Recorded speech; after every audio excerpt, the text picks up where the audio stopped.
Hello everyone, this is Kundan Kumar. Welcome to learning sessions. तो कैसे हैं आप लोग? I hope you are doing well. तो आज इस लेक्चर के अंदर हम लोग एएफएम के मॉड्यूल ए के दो इंपॉर्टेंट चैप्टर्स जिसका नाम है डेप्रिसिएशन एंड ट्रायल बैलेंस के बारे में पढ़ने वाले हैं। और इन दोनों चैप्टर से रिलेटेड जितने भी इंपॉर्टेंट कॉन्सेप्ट्स हैं उनको डिटेल में डिस्कस करने वाले हैं। तो आज का जो सेशन है वो काफी ज्यादा इंपॉर्टेंट रहने वाला है। तो इस सेशन को आपको शुरू से लेकर अंत तक जरूर देखना है और अपने फ्रेंड्स एंड कलीग्स के साथ भी जरूर शेयर करना है ताकि वो भी इस सेशन का बेनिफिट ले सके। अब फटाफट से बिना किसी देरी के सेशन को स्टार्ट करते हैं। तो आज का जो हमारा फर्स्ट चैप्टर है वो है डेप्रिसिएशन। तो इस चैप्टर के अंदर हम समझेंगे कि डेप्रिसिएशन क्या होता है, इसे कैसे कैलकुलेट किया जाता है और इससे रिलेटेड कुछ इंपॉर्टेंट न्यूमेरिकल्स को हम डिटेल में डिस्कस करेंगे। ठीक है। तो सबसे पहले हम यहाँ पर एसेट्स का मतलब समझेंगे कि एसेट्स बेसिकली क्या होती है, क्योंकि जो डेप्रिसिएशन है वो एसेट्स के साथ ही रिलेटेड होता है। ठीक है। अगर हम एसेट्स की बात करें तो देखो, कंपनी के पास कोई भी ऐसी चीज है जो कि उसे फ्यूचर में इकोनॉमिक बेनिफिट्स प्रोवाइड करेगी, वो कंपनी के लिए एसेट जो है वो कहलाती है। जैसे एग्जांपल के मान के चले, यहाँ पर एक कंपनी एक्स है, उसने यहाँ पर एक मशीन परचेज की है जिसकी जो लाइफ है वो 5 साल है। यानी कि ये जो मशीन है वो एक्स कंपनी को अगले 5 सालों के लिए इकोनॉमिक बेनिफिट जो है वो प्रोवाइड करेगी। तो ये कंपनी के लिए क्या हुई, एक तरह की एसेट जो है वो कहलाई। इसी तरीके से land, building, plant and equipment, ये सारे के सारे कंपनी की एसेट्स होती हैं, क्योंकि कंपनी इसको यूज करेगी जिससे वो प्रोडक्शन वगैरह करेगी और उसको वो पैसा जो है वो कमाएगी। कंपनी की जितनी भी एसेट्स होती हैं उसको हम ब्रॉडली दो कैटेगरीज में डिवाइड कर सकते हैं। एक होता है हमारा नॉन करंट एसेट्स और एक होता है हमारा current asset. Non current assets ऐसी एसेट्स होती हैं जिनका बेनिफिट कंपनी को 1 साल से ज्यादा के लिए मिलता है। जैसे एग्जांपल के लिए एक्स कंपनी ने एक मशीन बाय की थी जिसकी जो लाइफ है वो 5 ईयर्स है, यानी कि अगले 5 सालों तक कंपनी इसे यूज करेगी, प्रोडक्शन करेगी, यानी कि ये 5 सालों तक कंपनी को बेनिफिट प्रोवाइड करेगी। तो ये हमारी नॉन करंट एसेट जो है वो कहलाएगी। उसके बाद है करंट एसेट। करंट एसेट क्या होती है? तो कंपनी की कोई भी ऐसी एसेट जो कि कंपनी को सिर्फ और सिर्फ 1 साल तक ही बेनिफिट प्रोवाइड करेगी, यानी कि कंपनी 1 साल के अंदर ही उसे यूज कर लेगी या फिर कैश में कन्वर्ट कर लेगी, तो वो हमारा करंट एसेट जो है वो कहलाता है। ठीक है। अब डेप्रिसिएशन जो है वो नॉन करंट एसेट्स के ऊपर चार्ज किया जाता है। अब देखो, नॉन करंट एसेट्स को हम फर्दर टू कैटेगरीज में डिवाइड कर सकते हैं। पहला होता है टेंजिबल एसेट और दूसरा होता है इनटेंजिबल एसेट। टेंजिबल एसेट्स ऐसी एसेट्स होती हैं जिनकी फिजिकल एग्जिस्टेंस होते हैं, जिसको हम देख सकते हैं, टच कर सकते हैं, फील कर सकते हैं। जैसे ये मशीन, ये एक तरह की टेंजिबल नॉन करंट एसेट है। इनटेंजिबल एसेट ऐसी नॉन करंट एसेट्स होती हैं जिनकी जो होती तो है पर उनकी कोई फिजिकल एग्जिस्टेंस नहीं होती। जैसे कि कंपनी की जो गुडविल है, ठीक है, उनका जो ट्रेडमार्क है, ये सारे के सारे इनटेंजिबल जो है वो कहलाते हैं। अब ये जो डेप्रिसिएशन है वो टेंजिबल एसेट्स के ऊपर चार्ज किया जाता है। ये ध्यान में रखना है कि जो डेप्रिसिएशन है वो सिर्फ और सिर्फ जो टेंजिबल फिक्स एसेट्स होती हैं उनके ऊपर चार्ज किया जाता है। अब हम समझते हैं कि डेप्रिसिएशन होता क्या है। तो देखो, जब हम किसी टेंजिबल एसेट्स को यूज करते हैं तो समय के साथ उसकी जो वैल्यू है वो डिक्रीज हो जाती है। ठीक है। तो समय के साथ एसेट की जो वैल्यू डिक्रीज हो जाती है उसी को हम डेप्रिसिएशन कहते हैं। इसको एक एग्जांपल से समझाता हूं। तो मान के चलिए यहाँ पर एक एक्स कंपनी है, उसने एक मशीन परचेज की। ठीक है। मशीन परचेज की गई है 50,000 रुपए की, यानी कि जब इसको खरीदा गया था इसकी वैल्यू कितनी है, 50,000 रुपए। कंपनी ने जो है इसे 5 सालों तक यूज किया है। ठीक है। जिसकी वजह से मशीन काफी ज्यादा पुरानी हो चुकी है, खराब हो चुकी है, खटारा हो चुकी है और अब मशीन की वैल्यू सिर्फ और सिर्फ 10,000 रुपए ही है। ठीक है। तो इन 5 सालों के अंदर मशीन की जो वैल्यू है वो 40,000 रुपए से डिक्रीज हो गई है। तो ये जो 40,000 रुपए है इसी को हम क्या कहते हैं, डेप्रिसिएशन कहते हैं। ठीक है। तो यहाँ पर अगर आप मीनिंग देखोगे, depreciation refers to the decrease in the value of fix asset. ठीक है। तो जब हम फिक्स एसेट को यूज करते हैं या फिर समय के गुजरने की वजह से फिक्स एसेट की जो वैल्यू डिक्रीज हो जाती है उसी को हम डेप्रिसिएशन के नाम से जो है वो जानते हैं। और डेप्रिसिएशन हमारा एक तरह का एक्सपेंस होता है जिसको हम प्रॉफिट एंड लॉस अकाउंट में शो करते हैं। नेक्स्ट बात करते हैं फीचर्स ऑफ डेप्रिसिएशन, जिससे हम डेप्रिसिएशन को और बेहतर तरीके से समझेंगे। सबसे पहली चीज जो आपको जाननी है, डेप्रिसिएशन एक तरह का नॉन कैश एक्सपेंस होता है। जैसे मैंने आपको बताया कि डेप्रिसिएशन एक एक्सपेंस होता है, इसे हम प्रॉफिट एंड लॉस अकाउंट के अंदर शो करते हैं। पर जब भी डेप्रिसिएशन हम चार्ज करते हैं तो हमें कोई भी कैश जो है वो पे नहीं करना पड़ता, क्योंकि वो ऑलरेडी हमने स्टार्टिंग में ही पे कर दिया था। जैसे आपने स्टार्टिंग में 50,000 रुपए यहाँ पर पे कर दिए, उसके बाद हर साल 10,000 रुपए से वैल्यू आपकी डिक्रीज हो रही, तो 10,000 आपका क्या है, डेप्रिसिएशन हुआ। और ये एक्सपेंस हुआ, खर्च हुआ, क्योंकि आपकी मशीन की वैल्यू कम हो रही है। पर यहाँ पर आपको कोई भी कैश पेमेंट नहीं करनी पड़ रही है, तो ये हमारा नॉन कैश एक्सपेंस कहलाएगा। ठीक है, उसके बाद ये जो डेप्रिसिएशन है ना, वो कंटिन्यूस प्रोसेस होती है। इसका मतलब क्या हुआ कि आप जब जब एसेट्स को यूज करते हो तो हर साल हम उसके ऊपर डेप्रिसिएशन जो है वो चार्ज करते हैं, यानी कि एसेट की वैल्यू जो है वो समय के साथ डिक्रीज होती रहती है। और डेप्रिसिएशन को हम प्रॉफिट में से माइनस करते हैं, यानी कि हम डेप्रिसिएशन को ऐसा एक्सपेंस ट्रीट करते हैं जिसकी वजह से हमें टैक्स बेनिफिट भी जो है वो मिल जाता है, क्योंकि हम पहले अपने रेवेन्यू में से डेप्रिसिएशन एक्सपेंस को माइनस करते हैं और उसके ऊपर आपको कम टैक्स जो है वो पे करना पड़ता है। अब बात करते हैं कॉजेज। डेप्रिसिएशन होने की क्या रीजन है, एसेट की जो वैल्यू डिक्रीज होती है उसके पीछे का रीजन क्या है। पहला है कांस्टेंट यूज। जब आप किसी एसेट को कॉन्स्टेंटली यूज करते हो, जैसे एक्स कंपनी ने यहाँ पर मशीन परचेज की थी, वो उसको लगातार 5 सालों तक यूज किया, जिसकी वजह से मशीन पुरानी हो चुकी है, खराब हो चुकी है, उसकी काफी सारे जो पुर्जे हैं वो सही तरीके से काम नहीं कर रहे हैं, पार्ट सही तरीके से काम नहीं कर रहे हैं, तो यूसेज की वजह से भी वैल्यू डिक्रीज होती है, यानी कि डेप्रिसिएशन होता है। उसके बाद है मियर पैसेज ऑफ टाइम। कई बार ना टाइम के गुजरने की वजह से भी, जैसे मान के चलिए एक्स कंपनी ने यहाँ पर एक मशीन खरीदी और उसको उसने यूज नहीं किया, बल्कि उसे स्टोर रूम में बस रख दिया, और 5 साल के बाद उसको जब निकाला तो मशीन जो है वो काफी पुरानी, उसमें जंग लग चुका है, उसके पार्ट्स जो है वो खराब हो चुके हैं। तो अगर टाइम के गुजरने की वजह से भी डेप्रिसिएशन जो है वो होता है। उसके बाद न्यू इन्वेंशन। कई बार क्या होता है कि कोई न्यू टेक्नोलॉजी आती है जिससे जो आपकी पुरानी टेक्नोलॉजी होती है वो किसी काम की होती नहीं है, जिसकी वजह से आपकी एसेट की वैल्यू जीरो हो जाती है। जैसे एग्जांपल के लिए देखो, जो पहले कीपैड वाले फोन चलते थे बटन वाले, अब नई टेक्नोलॉजी आ चुकी है, स्मार्टफोन्स आ चुके हैं, तो अब कीपैड वाले जो फोन है वो चलते ही नहीं है। ओके, अब बात करते हैं फैक्टर्स ऑफ डेप्रिसिएशन। जब आपको किसी एसेट के ऊपर डेप्रिसिएशन चार्ज करना होता है तो कई सारे फैक्टर्स हैं जिनको आपको कंसीडर करना पड़ता है।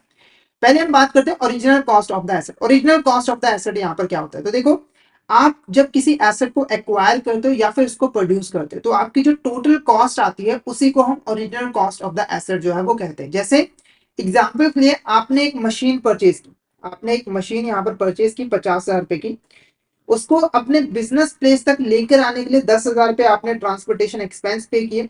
उसके बाद उसको इंस्टॉल करवाने के लिए आपने 10,000 रुपए वेजेस पे किए वर्कर को। ठीक है, तो टोटल इस एसेट को एक्वायर करने के लिए आपको 70,000 रुपीज जो है वो खर्च करना पड़ा। तो ये आपकी क्या है, ओरिजिनल कॉस्ट ऑफ एसेट। और ये ध्यान में रखना है कि ओरिजिनल कॉस्ट ऑफ एसेट का मतलब है कि आप एसेट को परचेज कर रहे हो और जब तक कि एसेट काम करने के लिए रेडी नहीं हो जाती, आपने जितना भी खर्चा किया है उसे ओरिजिनल कॉस्ट ऑफ एसेट में इंक्लूड करते हैं।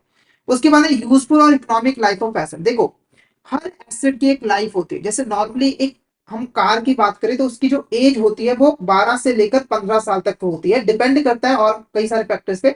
पर एवरेजली हम देखें तो कार की जो एवरेज लाइफ होती है वो 12 से लेकर 15 सालों तक होता है, यानी कि इस टाइम पीरियड तक कि वो सही से काम करेगी, उसके बाद इसका यूज करना बंद कर देना चाहिए। ठीक है, ऐसे ही हर एक एसेट की एक इकोनॉमिक लाइफ होती है, यूजफुल लाइफ होती है।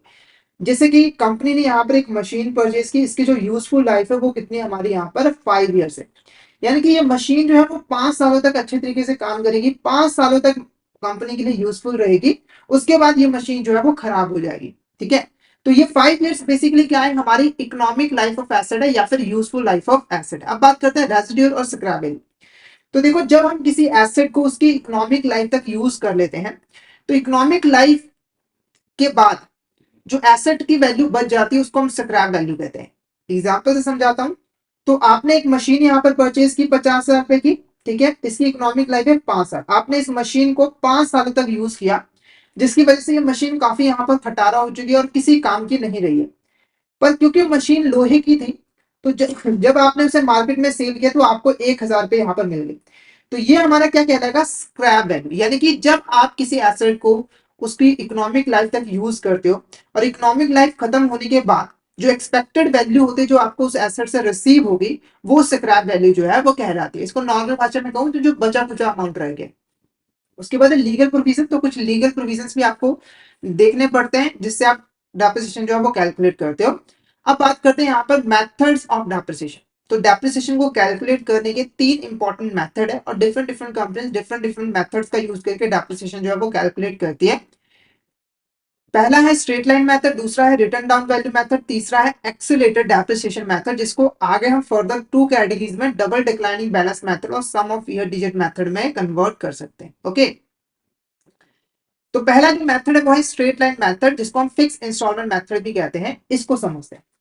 तो इस मेथड को समझने से पहले आपको समझना पड़ेगा डेप्रिशिएबल वैल्यू ऑफ एसेट। अब इसका मतलब क्या हुआ, तो देखो, जब हम किसी एसेट को यूज करते हैं, जब हम किसी एसेट को यूज करते हैं, तो उसकी जो इकोनॉमिक लाइफ है, उसकी जो इकोनॉमिक लाइफ है, इकोनॉमिक लाइफ के अंदर जो वैल्यू एसेट की रिड्यूस होती है, डेप्रिशिएट होती है, उसको हम डेप्रिशिएबल वैल्यू कहते हैं। जैसे एग्जांपल के लिए आपने एक मशीन यहाँ पर परचेज की, उसकी जो इकोनॉमिक लाइफ वो 5 ईयर्स है, और जब आपने इसको परचेज किया था उसकी वैल्यू 50,000 रुपए, ठीक है। आपने उसको 5 सालों तक यूज किया, यानी कि उसकी जो इकोनॉमिक लाइफ है उस तक यहाँ पर यूज किया, और आपके एसेट की वैल्यू जो है वो सिर्फ और सिर्फ 10,000 रुपए बच गई। यानी कि 5 सालों में एसेट को जब आपने यूज किया तो आपकी एसेट की वैल्यू जो है 40,000 रुपए से डिक्रीज हुई है। तो ये जो 40,000 रुपए है, इसी को हम क्या कहते हैं, डेप्रिशिएबल वैल्यू ऑफ एसेट। यानी कि एक्चुअली में एसेट की जो वैल्यू समय के साथ, यूजर्स के साथ डेप्रिशिएट होती है, उसको हम डेप्रिशिएबल वैल्यू ऑफ एसेट जो है वो कहते हैं। क्योंकि देखो, एक्चुअली में 40,000 रुपए ही आपकी डेप्रिशिएट हुई है, 10,000 रुपए तो आपको बाद में मिल गए जब आपने उसकी यहाँ पर सेल किए। अब आप पूछोगे हमने ये क्यों समझा, तो देखो, स्ट्रेट लाइन मेथड के अंदर हर साल जो डेप्रिसिएशन है वो डेप्रिशिएबल वैल्यू ऑफ एसेट के ऊपर चार्ज किया जाता है। जैसे आपकी जो डेप्रिशिएबल वैल्यू ऑफ एसेट है वो 40,000 रुपए, यानी कि 10,000 रुपए आपको बाद में मिल जाएंगे, पर एक्चुअली में जो आपकी एसेट की वैल्यू डिक्रीज होगी वो 40,000 से डिक्रीज होगी। और डेप्रिसिएशन का जो रेट है वो 10% का है, ठीक है। तो हर साल जो डेप्रिसिएशन है वो इसी के ऊपर चार्ज किया जाएगा, यानी कि पहले साल इसका 10%, 4,000 रुपए, फिर सेकंड ईयर है, फिर से इसी के ऊपर डेप्रिसिएशन चार्ज किया जाएगा और 10% हमारा 4,000 रुपए हो जाएगा। ऐसे ही तीसरे साल फिर से हम इसी वैल्यू के ऊपर जो है डेप्रिसिएशन चार्ज करेंगे और 4,000 रह जाएगा। तो ये जो है वो हमारा एसएलएम मेथड है। एसएलएम मेथड के अंदर हम हर साल डेप्रिशिएबल वैल्यू के ऊपर डेप्रिसिएशन चार्ज करते हैं, जिसकी वजह से हमारी जो डेप्रिसिएशन की अमाउंट होती है वो हर साल सेम आती है, और इक्वल अमाउंट ऑफ वैल्यू जो है हम डेप्रिसिएशन चार्ज करते हैं हर साल, इसीलिए जो डेप्रिसिएशन होती है वो कांस्टेंट रहती है। अब बात करते हैं कि डेप्रिसिएशन कैलकुलेट कैसे किया जाता है। तो हमारा जो एसएलएम मेथड है इसके अंदर हम डेप्रिसिएशन पर ईयर पहले कैलकुलेट करते हैं कि एक साल में यहाँ पर डेप्रिसिएशन कितनी हुई है। वो कैसे होता है, तो आपकी जो कॉस्ट ऑफ एसेट्स है उसमें से सैल्वेज वैल्यू यानी कि स्क्रैप वैल्यू को आपको माइनस करना होता है और उसे डिवाइड करना होता है यूजफुल लाइफ ऑफ एसेट के साथ। जैसे आपकी जो एसेट की कॉस्ट थी वो कितनी थी, यहाँ पर 50,000 रुपए, सैल्वेज वैल्यू यानी कि स्क्रैप वैल्यू थे 10,000 रुपए। अब इसे आपको डिवाइड करना इकोनॉमिक लाइफ ऑफ एसेट जो कि है 5 साल। तो आप जब इसको डिवाइड करोगे तो 40,000 को आपको 5 के साथ यहाँ पर जो है वो डिवाइड करना है, तो आपका जो एक साल का डेप्रिसिएशन आएगा वो आएगा 8,000 रुपए, ठीक है। तो हर साल आपका 8,000 रुपए डेप्रिसिएशन जो है वो चार्ज किया जाएगा।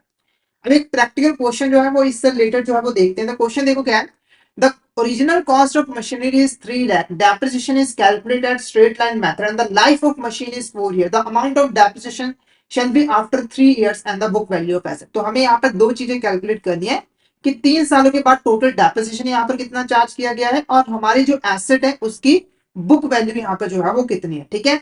तो सबसे पहले जो पहला स्टेप है एसएलएम मेथड के अंदर, आपको क्या करना है, आपको एक साल की डेप्रिसिएशन कैलकुलेट करनी है। वो कैसे होगा, तो आपकी जो original cost of value, original cost asset की वो है 3 लाख रुपए। उसके बाद स्क्रैप वैल्यू आपको कोई भी गिवन नहीं है तो ये जीरो आ जाएगा। इसे डिवाइड करना है हमारी इकोनॉमिक लाइफ ऑफ एसेट या फिर यूजफुल लाइफ ऑफ एसेट, तो वो है हमारी 4 years, ठीक है। तो 3 लाख को आपको 4 के साथ जो है वो डिवाइड कर देना है। तो जब आप 3 लाख को 4 के साथ डिवाइड करोगे तो ये आपका आ जाएगा 75,000, ये आ जाएगा आपका यहाँ पर 75,000, ठीक है। तो ये हुआ एक साल का डेप्रिसिएशन। अब आपको 3 साल का डेप्रिसिएशन कैलकुलेट करना है, क्योंकि आपको जानना है ना कि 3 साल के बाद टोटल यहाँ पर डेप्रिसिएशन कितना चार्ज किया है। तो 75,000 को 3 के साथ जो है वो मल्टीप्लाई कर देना, बहुत सिंपल है क्योंकि हर साल सेम ही तो डेप्रिसिएशन चार्ज करनी है। तो 75,000 को आपको मल्टीप्लाई करना है 3 के साथ, तो ये आ जाएगा आपका 2,25,000, 2,25,000।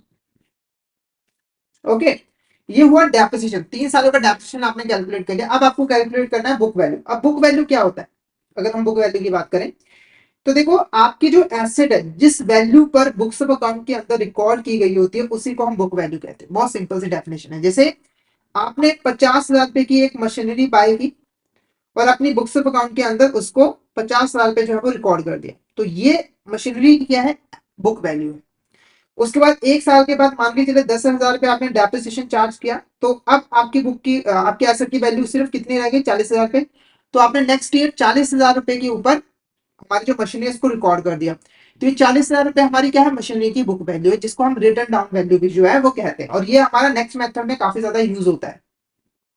अब बुक वैल्यू को कैसे कैलकुलेट करोगे, तो इसका सिंपल सा फंडा है, आपकी जो ओरिजिनल कॉस्ट है एसेट्स की, उसमें से जो डेप्रिसिएशन है, जो टोटल डेप्रिसिएशन है, जैसे कि 3 सालों के बाद टोटल यहाँ पर डेप्रिसिएशन है, उसको माइनस कर दो, जिससे आपको पता लग जाएगा कि आपकी बुक वैल्यू यहाँ पर कितने हैं। तो देखो 3 लाख रुपए हमारी थी ओरिजिनल कॉस्ट, टोटल डेप्रिसिएशन है 2,25,000 रुपए की, माइनस अगर आप करिए यहाँ पर 3 लाख में से 2,25,000 रुपए को माइनस कर दीजिए, तो ये आ जाएगा 75,000। कितना आ जाएगा यहाँ पर, 75,000, यानी कि बुक वैल्यू हमारी 75,000 है। ठीक है, तो आई होप आपको ये क्वेश्चन अच्छे तरीके से क्लियर हो गया होगा। तो ऑप्शन बी हमारे यहाँ पर क्या हो जाएगा, करेक्ट आंसर है। ओके, नेक्स्ट क्वेश्चन की बात करते हैं। यहाँ पर machinery is purchase for 2 lakh with expected life of 5 years, scrap value is 20,000 at the end of 4 years, the machinery is sold 50,000, what is the profit और loss from the sale of machinery. तो ये थोड़ा सा difficult question है, इसके अंदर हमें कई सारी चीजें जो है वो कैलकुलेट करनी है। ठीक है, तो लास्ट हमारा ऑब्जेक्टिव है, हमें जानना है कि जो मशीनरी हमने सेल की है उसका हम उस पर हमें प्रॉफिट और लॉस हुआ है कि नहीं। ठीक है, और जब आपको प्रॉफिट और लॉस जानना है तो इसके लिए आपको चाहिए बुक वैल्यू, कि जब आपने एसेट को सेल किया था तो आपकी एसेट की बुक वैल्यू कितनी थी। अगर बुक वैल्यू ज्यादा थी और सेल प्राइस कम है तो आपको लॉस हो गया है, अगर बुक वैल्यू कम थी और आपने ज्यादा प्राइस पे सेल कर दिया तो आपको प्रॉफिट हुआ है। तो वही चीज हमें कैलकुलेट करनी है। बुक वैल्यू कैसे कैलकुलेट होती है, उसके लिए पहले हमें टोटल डेप्रिसिएशन यहाँ पर चार्ज करना पड़ेगा। ओके, तो 4 सालों का डेप्रिसिएशन कैलकुलेट करना है, तो फॉर्मूला हमारा सेम है, original cost minus scrap value. ठीक है, अब इसे हमें डिवाइड करना है किसके साथ, लाइफ ऑफ एसेट के साथ, लाइफ ऑफ एसेट। तो ओरिजिनल कॉस्ट है हमारी 2 लाख रुपए की, ओरिजिनल कॉस्ट है 2 लाख रुपए की, इसमें से स्क्रैप वैल्यू जो है वो 20,000 रुपए की है, वो माइनस कर देनी है।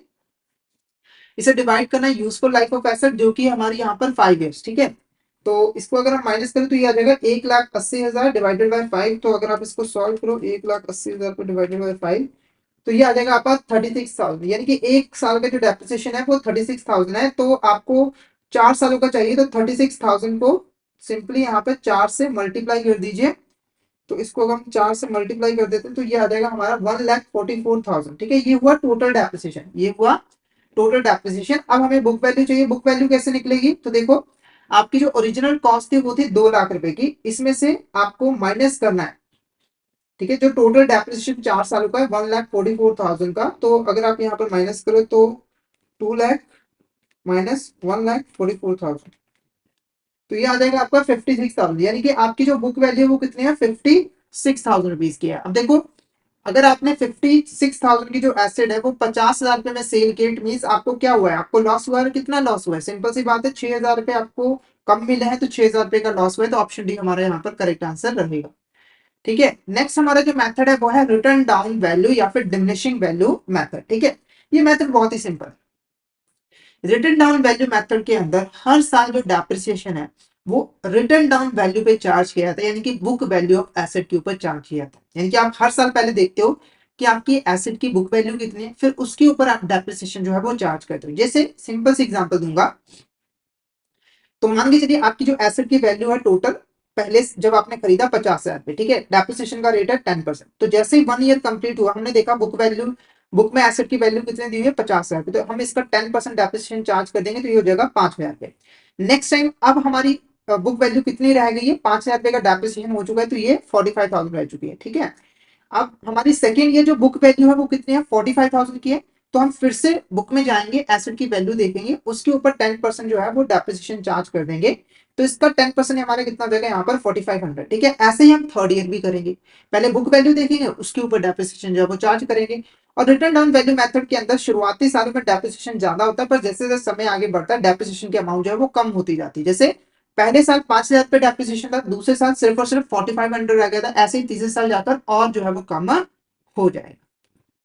अब हम इससे रिलेटेड एक प्रैक्टिकल क्वेश्चन जो है वो देखेंगे। क्वेश्चन देखो क्या है, a firm purchase machinery for 2.5 lakh, it is to be depreciated by 10% at written down value method, what will be the total amount of depreciation after the third year. तो हमें यहाँ पर कैलकुलेट करना है कि 3 सालों के बाद हमारी यहाँ पर टोटल डेप्रिसिएशन जो है वो कितनी रहेगी। ठीक है, तो मेथड सेम है, पहले हमारी जो ओरिजिनल कॉस्ट ऑफ एसेट है वो है 2,50,000। ठीक है, इंटू 10% हमारा डेप्रिसिएशन का रेट है, तो पहले साल तो सीधा सीधा आपका 25,000 रुपया डेप्रिसिएशन हो जाएगा। उसके बाद जब हमने सेकेंड ईयर कैलकुलेट किया तो हमारी जो बुक वैल्यू थी वो सिर्फ और सिर्फ रह गई थी 2,50,000 में से 2,25,000 रुपये माइनस करना है। ये 2,25,000 रुपये जो है रह गई थी। अब इसका अगर 10% हम कैलकुलेट करें तो ये आ जाएगा आपका 22,500। अब फिर से आप इसको माइनस कर दीजिए इसमें से 22,500 को, तो ये आ जाएगा आपका तीसरे साल जो बुक वैल्यू है वो है 20,200, 2,25,000। ठीक है, इंटू 10% कर दोगे तो ये आपका कितना आ जाएगा यहाँ पर इसका 20,250। ठीक है, अब इसका अगर आप टोटल कर लीजिए क्योंकि 3 सालों के बाद टोटल डेप्रिसिएशन जानना है ना, तो ये हुआ हमारा 25,000, 25,000 उसके बाद 22,500, उसके बाद 20,250। तो ये कितना आ जाएगा 67,750। ठीक है, तो अपना करेक्ट आंसर क्या होगा, option B is the correct answer. ठीक है, तो ये हमारा डेप्रिसिएशन होगा 3 सालों का। अब अगर आपसे बुक वैल्यू पूछ लिया जाए तो आपको आता ही है बुक वैल्यू कैसे निकलेगी। तो आपका जो यहाँ पर 2,50,000 रुपए है उसमें से जो 3 साल का जो डेप्रिसिएशन है 67,750, इसको माइनस कर दीजिए। तो 2,50,000 में से 67,750 को माइनस कर दीजिए तो ये आपको कितना आ जाएगा 1,82,250। ये हमारा क्या होगा करेक्ट आंसर होगा, ये हमारा बुक वैल्यू जो है वो कहलाएगा। ठीक है, नेक्स्ट हमारा जो क्वेश्चन है, if firm purchase machinery for 3 lakh it is to be depreciated by 10% at written down value method, what will the amount of depreciation for third year. हमें सिर्फ ये जानना है कि तीसरे साल का डेप्रिसिएशन जो है वो कितना होगा। ठीक है, तो प्रोसेस सेम है, 3 लाख रुपए आपकी ओरिजिनल कॉस्ट है, इसका 10% अगर आप कैलकुलेट करो तो पहले साल जो डेप्रिसिएशन हुआ 30,000 रुपए का हुआ। उसके बाद जो आपकी बुक वैल्यू रहेगी वो सेकंड ईयर सिर्फ और सिर्फ 2,70,000, उसका 10% कैलकुलेट कर लीजिए तो ये हो गया हमारा 27,000।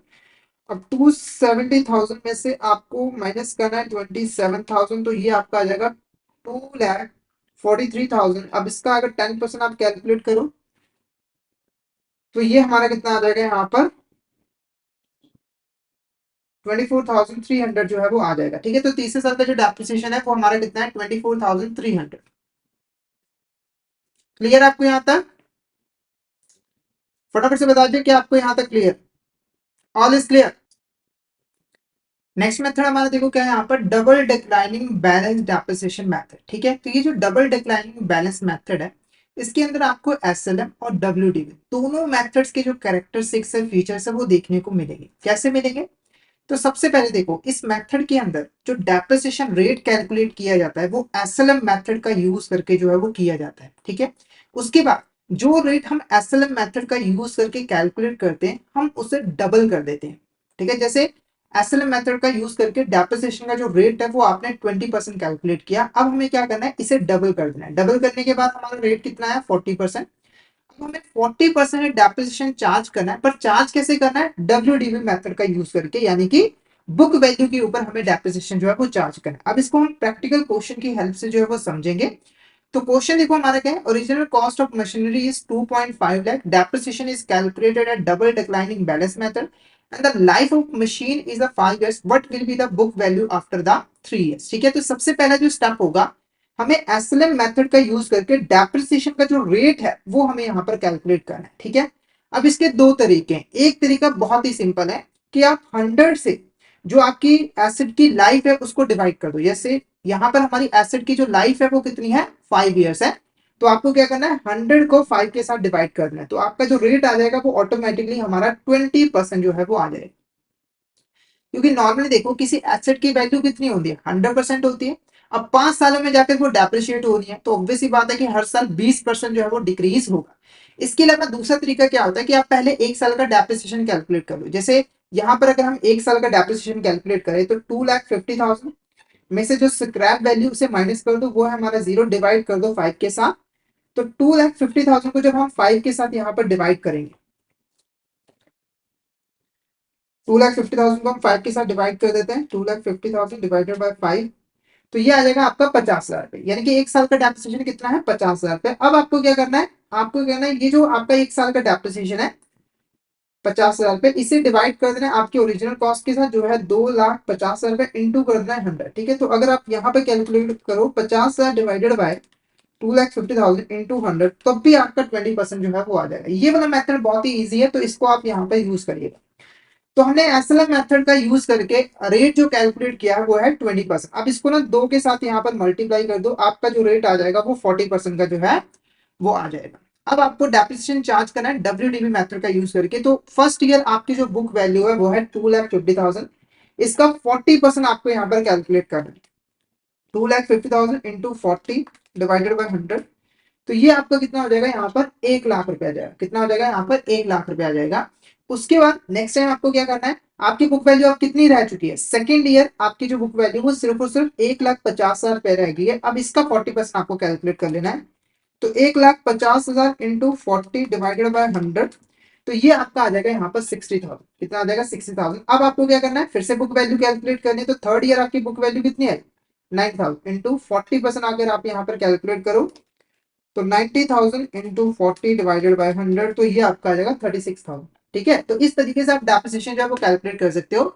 तो 3 सालों के बाद हमें बुक वैल्यू जाननी थी, तो हमें सिंपली पहले इसका डेप्रिसिएशन टोटल कैलकुलेट कर लो। तो 1 लाख प्लस 60,000 प्लस 36,000, तो ये आपका कितना आ गया, टोटल जो डेप्रिसिएशन 3 सालों तक चार्ज किया गया वो है 1,96,000। अब बुक वैल्यू आपको कैसे मिलेगी, तो 2,50,000 रुपए में से आपको माइनस करना है 1,96,000। तो आपकी जो बुक वैल्यू आएगी 2,50,000 माइनस 1,96,000, तो ये आ जाएगी आपके 54,000। ठीक है, एक तो ये तरीका, एक सिंपल सा तरीका मैं आपको बता देता हूँ कि तीसरे साल आपकी डेप्रिसिएशन कितने निकल कर आई से 36,000। ठीक है, तो आप क्या करो, चौथे साल की बुक वैल्यू कैलकुलेट करने के लिए आपको क्या करना है, 90,000 रुपीज में से 36,000 माइनस कर दो। तो जब आप 90,000 में से 36,000 को माइनस कर दोगे तो ऑटोमेटिकली चौथे साल की जो बुक वैल्यू है वो आपको निकल कर आ जाएगी। तो ये आपका आ गया 54,000। तो हमारा जो करेक्ट आंसर करेगा option B 54,000 is the correct answer. तो ये हमारा सिंपल सा मेथड था, double declining method. I hope आपको यहाँ पर क्लियर हो गया होगा। नेक्स्ट जो हमारा मेथड है वो है सम ऑफ ईयर डिजिट मेथड। क्या है हमारे यहाँ पर, सम ऑफ ईयर डिजिट मेथड। अब इस मेथड के अंदर देखो, पहला स्टेप होता है कि आपको जो यहाँ पर लाइफ ऑफ मशीन है उसके डिजिट्स को प्लस करना होता है। जैसे एग्जांपल के, अगर आपके मशीन की जो लाइफ है वो 5 साल, तो उसके डिजिट क्या बने, 5 4 प्लस 3 प्लस 1 और 2 प्लस 1। ठीक है, ये आपके डिजिट हुई। इसको अगर आप टोटल करोगे तो आपका नंबर आएगा 50। ठीक है, अब इसको हमने क्यों किया है, तो इससे ना आप वेटेज कैलकुलेट करते हो कि हर साल आपको डेप्रिसिएशन को क्या यहाँ पर वेटेज देनी है। इसको आप प्रैक्टिकल एग्जांपल की हेल्प समझेंगे ताकि और अच्छे से आपको क्लियर हो सके। ठीक है, तो ओरिजिनल कॉस्ट ऑफ मशीनरी कितनी है, 2.5 लाख। डेप्रिसिएशन जो है सम ऑफ ईयर डिजिट मेथड का यूज करके कैलकुलेट किया जाएगा। लाइफ ऑफ मशीन हमारी यहाँ पर कितनी है, 5 ईयर्स। अब हमें बुक वैल्यू जो है वो कैलकुलेट करनी है 4 सालों के बाद। ठीक है, तो पहला स्टेप तो मैंने आपको ऑलरेडी बता दिया कि इसकी जो लाइफ ऑफ मशीन के जो डिजिट्स हैं उनको आपको प्लस करना है, तो ये आपका आ जाएगा 15। अब आपको डेप्रिसिएशन कैसे कैलकुलेट करना है, तो पहले आपको ना ईयर वेटेज प्रोवाइड करनी पड़ेगी। जैसे कि पहले साल जो डेप्रिसिएशन है वो ज्यादा चार्ज की जाएगी, तो यहाँ पर ईयर वेटेज भी आपको ज्यादा देनी पड़ेगी, यानी कि 5 डिवाइडेड बाय 50। ठीक है, अब आपको कैलकुलेट कैसे करना है डेप्रिसिएशन, तो जो आपकी यहाँ पर ओरिजिनल कॉस्ट है जैसे 2,50,000 रुपए के, तो इंटू आपको करना है यहाँ पर 5, डिवाइड करना है 15 के साथ। ठीक है, तो जब आप इसको सॉल्व करोगे तो 2,50,000 इंटू 5 डिवाइडेड बाय 15, तो ये आपका कितना आ जाएगा यहाँ पर, लगभग 83,333। ठीक है, ऐसे ही आपको सेकेंड ईयर की कैलकुलेट कर लेनी है। यहाँ पर आपका ओरिजिनल कॉस्ट ही रहेगा, इनटू कर देना 4, डिवाइडेड कर देना 15। अब यहाँ पे देखो सेकंड ईयर जो डेप्रिसिएशन है वो कम आएगी क्योंकि हमने पहले साल ज्यादा यहाँ पर डेप्रिसिएशन की वेटेज दी है। ठीक है, तो ये आपका आ जाएगा 66,667। ठीक है, उसके बाद थर्ड ईयर सेम ऐसे ही। अब यहाँ पर जो वेटेज आपको देनी है वो क्या देनी है, यहाँ पर 3 डिवाइडेड बाई 15, तो ये आपका 50,000 पे आ जाएगा और ऐसे ही चौथे साल आ जाएगा। अब आपको यहाँ पर कैलकुलेट करनी है बुक वैल्यू, यानी कि 4 सालों के बाद आपकी बुक वैल्यू कितनी रहेगी। तो पहले इस डेप्रिसिएशन को आपको ऐड कर लेना, तो जो आपकी टोटल डेप्रिसिएशन निकल कर आएगी 83,303 प्लस 66,7 50,000 प्लस 33,300, तो ये आपका कितना आ जाएगा टोटल यहाँ पर 2,33,333। तो ये आपका 4 सालों का टोटल यहाँ पर डेप्रिसिएशन है।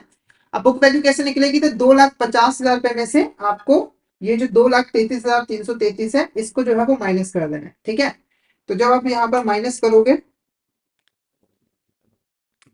तो आपका आंसर कितना आएगा यहाँ पर 16,667। 16,667 ये आपका जो है वो करेक्ट आंसर रहेगा। तो option B is a correct answer. Option B हमारे यहाँ पर क्या होगा, करेक्ट आंसर जो है वो रहेगा। ओके, तो ये हमारा चैप्टर था डेप्रिसिएशन, जिसके अंदर हमने समझा कि डेप्रिसिएशन क्या होता है, कैसे कैलकुलेट किया था और उसके मेथड्स के बारे में हमने डिस्कस किया। तो आई होप आपको यहाँ तक क्लियर हो गया होगा।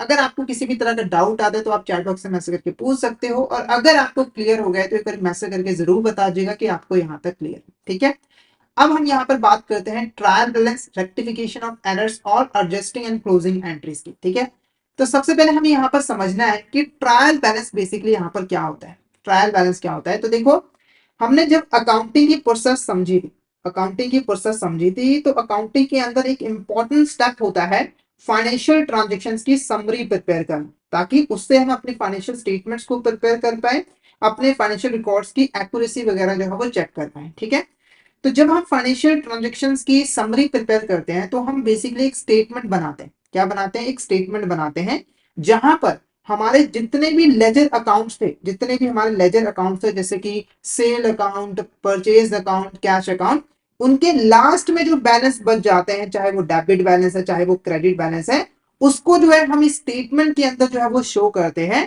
ताकि हम इन लेजर अकाउंट्स की समरी प्रिपेयर करके अपनी फाइनेंशियल ट्रांजैक्शन की समरी जो है वो प्रिपेयर कर सके।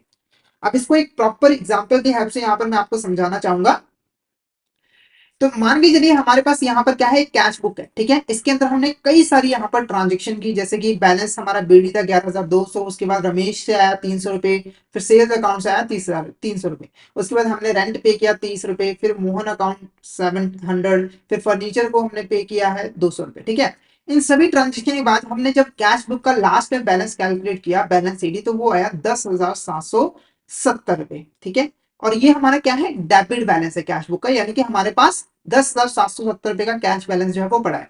तो ये जो लेजर अकाउंट का लास्ट में बैलेंस बचा है वो हम इस स्टेटमेंट के अंदर जो है वो शो कर देते हैं, जिससे कैश अकाउंट की जो समरी है वो हम प्रिपेयर कर पाते हैं।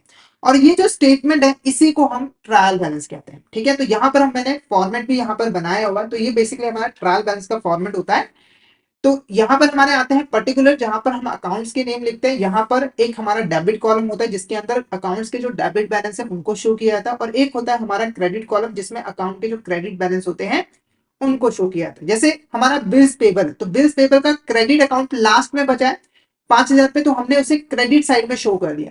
इंश्योरेंस चार्जेस है, ये एक्सपेंस है, तो इसका डेबिट बैलेंस है 5,000 पे, लास्ट में बचा है, तो इसको आपने ट्रायल बैलेंस के डेबिट साइड में शो कर दिया, जिससे आपने इन सभी अकाउंट्स की समरी जो है वो प्रिपेयर कर ली। अब अगर आपको जानना हो कि बिल्स पेबल हमारे कितने हैं, तो आपको बिल्स पेबल अकाउंट में जाने की जरूरत नहीं है, आप सीधा ट्रायल बैलेंस में आओगे, आपको पता लग जाएगा बिल्स पेबल अभी हमारे 5,000 पे जो है वो पड़े हुए हैं। ऐसे ही बाकी अकाउंट्स को भी हम जो है वो लिख देते हैं, और लास्ट में जब हम टोटल निकालते हैं तो हमारा ट्रायल बैलेंस का जो डेबिट बैलेंस है और क्रेडिट बैलेंस है वो एक दूसरे के इक्वल जो है वो होता है। आई होप आपको यहाँ पर मीनिंग अच्छे तरीके से क्लियर हो गया होगा। अब यहाँ पर हम डेफिनेशन भी देख लेते हैं। तो ट्रायल बैलेंस क्या है, एक ऐसी स्टेटमेंट होती है जिनके अंदर जो हमारे लेजर अकाउंट्स होते हैं उनके जितने भी लास्ट में बैलेंस बच जाते हैं, चाहे डेबिट है क्रेडिट है, उसको जो है हम शो करते हैं, रिकॉर्ड करते हैं। ट्रायल बैलेंस के दो कॉलम होते हैं, एक डेबिट बैलेंसेस के लिए और एक हमारा यहाँ पर क्रेडिट बैलेंसेस के लिए। और ट्रायल बैलेंस को प्रिपेयर करने का हमारा जो मेन पर्पस होता है वो होता है अकाउंटिंग रिकॉर्ड्स की एक्यूरेसी को चेक करना। अभी हम एक्यूरेसी कैसे चेक करते हैं इसको हम आगे डिटेल में डिस्कस करेंगे। अब ये जो ट्रायल बैलेंस होते हैं वो बेसिकली हमारे दो टाइप्स के होते हैं। पहला जो टाइप है वो है ग्रॉस ट्रायल बैलेंस। तो ग्रॉस ट्रायल बैलेंस जो है हम ऐसे लेजर बैलेंसेस से बनाते हैं जिसके अंदर किसी भी तरह की एडजस्टमेंट वगैरह जो है वो नहीं की गई होती।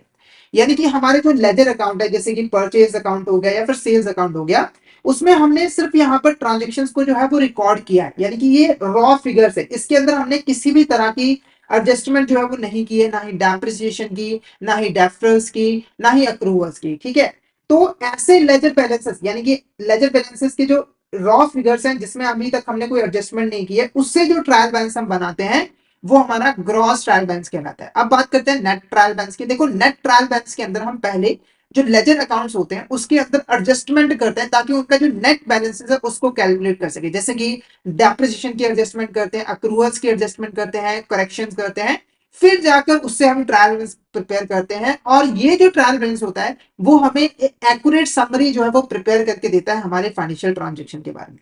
ठीक है, उसके बाद बात करते हैं यहाँ पर डिसएग्रीमेंट ऑफ ट्रायल बैलेंस।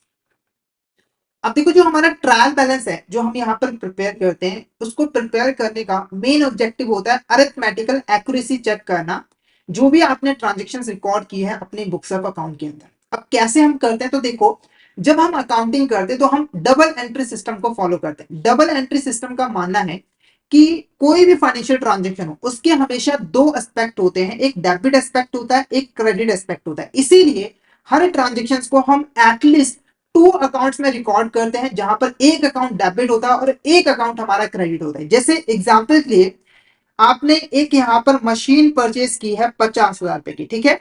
अब ये एक सिंगल फाइनेंशियल ट्रांजेक्शन है, ठीक है, पर इसके दो एस्पेक्ट कौन से, एक है हमारा मशीन अकाउंट, कि हमारा जो मशीन अकाउंट है वो इंक्रीज होगा क्योंकि हमारे पास मशीन आया है, इसलिए हम मशीन अकाउंट को डेबिट करेंगे 50,000 रुपए से। दूसरा एस्पेक्ट क्या है कि जब हमने मशीन परचेज की तो हमारे पास से पैसा जो है वो चला गया क्योंकि हमने कैश पे किया होगा। तो दूसरा एस्पेक्ट जो है वो हमारा कैश का है, तो हम कैश अकाउंट को क्रेडिट करेंगे क्योंकि इससे हमारे कैश बैलेंस जो है वो कम हो गया, ठीक है। तो आप देख रहे हो कि इस ट्रांजेक्शन को हमने डेबिट भी किया है और क्रेडिट भी किया है, यानी कि इस ट्रांजेक्शन से 50,000 रुपए से हमारा डेबिट बैलेंस भी इंक्रीज होगा और 50,000 रुपए से क्रेडिट बैलेंस भी इंक्रीज होगा, ठीक है। जिसकी वजह से हमारा जो ट्रायल बैलेंस है वो हमेशा इक्वल होना चाहिए, उसके अंदर कोई भी डिफरेंस जो है वो नहीं होना चाहिए। जैसे इसको एक सिंपल से एग्जांपल की हेल्प से मैं यहाँ पर समझाना चाहूंगा, थोड़ी सी हम स्पेस बना लेते हैं। तो मान के चलिए हमारा एक ट्रायल बैलेंस है यहाँ पर,